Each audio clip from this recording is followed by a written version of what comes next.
today's video, we're going to talk about, should we be swinging at 100% when trying to hit the golf ball?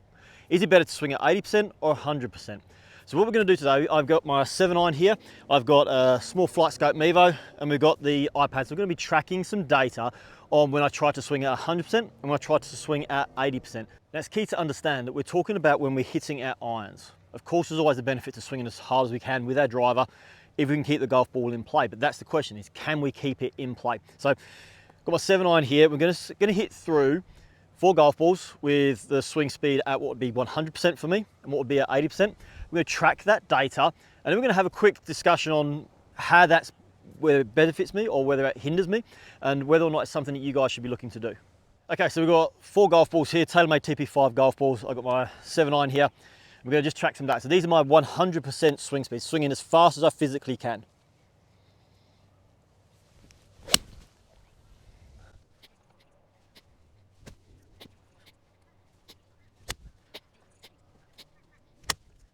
Okay, so these are going to be my 4 swings at 80% swing speed, what I would consider my on-course golf swing speed.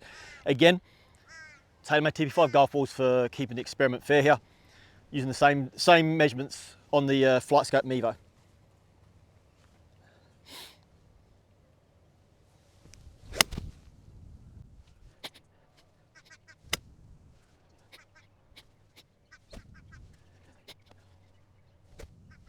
Okay, so having made my swings at 100% and my swings at 80%, a couple of key things that I would get you guys to consider when trying to do that. Number one, this was for myself. The harder I tried to swing the golf ball, the more I led into the shot with my lead shoulder and I got myself trapped. So when collecting the golf balls there, one of the things I noticed that there was the vast majority of those 4, or the 3 of the 4 I should say, were way out to the right. And I say way, they were like 12 to 13 meters right of target. Now that's a significant amount to hit it offline when you're using what I would consider a scoring club. Secondly, because I led with this lead shoulder and I kind of got too far what felt like ahead of the golf ball, I was catching the golf ball almost a little bit thin. Whilst I did maintain, I got an extra little bit of carry. I think that's just through the club head speed itself traveling. It wasn't real any massive benefit to this. Leaning forward and misstriking the golf ball, it makes it hard to predict the outcome of the shot if we don't know if we're going to hit the middle of the face or the lower part or the toe or the heel. Okay, so the 100% golf swings speed that I made, we had a increased carry distance by about 5 meters, which is significant, half a club or so. The club head speed was up significantly, 2 or 3 miles per hour on every single swing. The ball speed fluctuated, and this is probably important because the smash factor was relatively low. So 127, 129, 132, 125. So the worst being 125 smash, not great.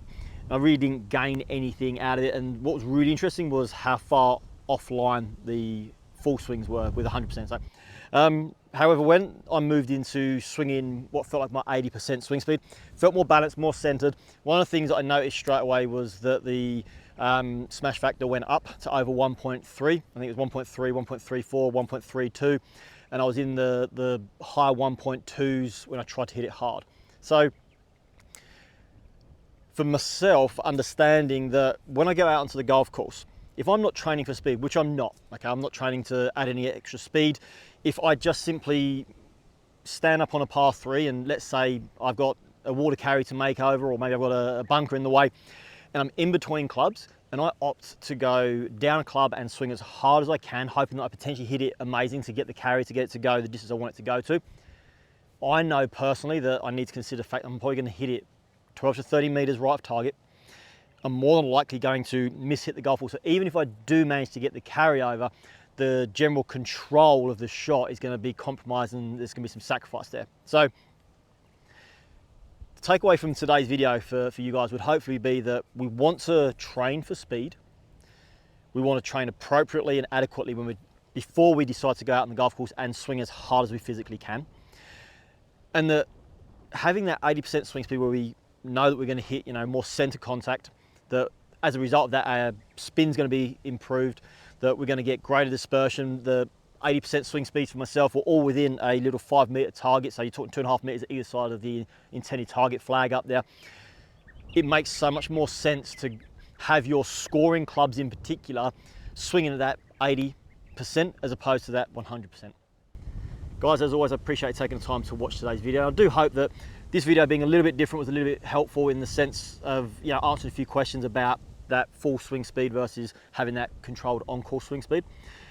Don't forget to like the video, share, subscribe, and feel free to comment below. I'm more than happy to get back to anyone who puts a comment up on there. And ultimately, above all else, till next time, happy golfing.